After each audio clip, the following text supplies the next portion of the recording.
The Gibraltar Chronicle is a national newspaper published in Gibraltar since 1801. It became a daily in 1821.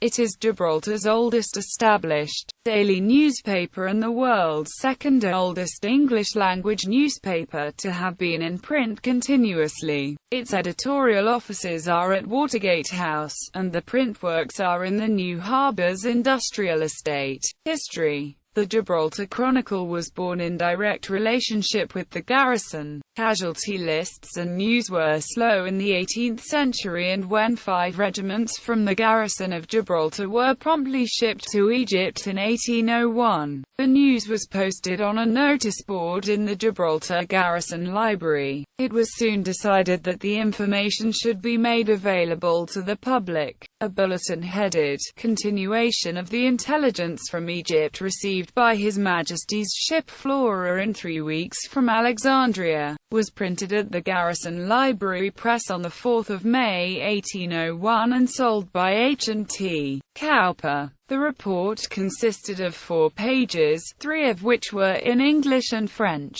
The news of Nelson's victory at Copenhagen appeared on the 4th page, as well as the names of officers who had died since they had landed in Egypt. The second edition was printed on 8 May 1801.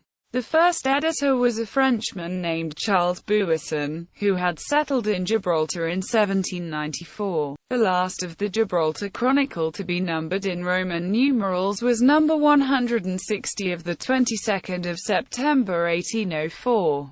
Publication then ceased for 5 months, owing to the yellow fever epidemic, until number 161 appeared on 23 March 1805, and it afterwards continued to be published weekly in editions bearing Arabic numerals. The first 160 editions carried verbatim extracts from the London Gazette, Spanish, French and Russian, court papers, parliamentary debates and proclamations, military and naval dispatches, local regulations, rates of exchange and reports culled from foreign newspapers. They carried few letters, advertisements or details of social occasions except those connected with the royal court and the activities of the members of the garrison. Therefore, in those days, the Chronicle included little or no local content. The Chronicle was sold at a price of 1.5 reals, and the readership was mostly made up of serving officials.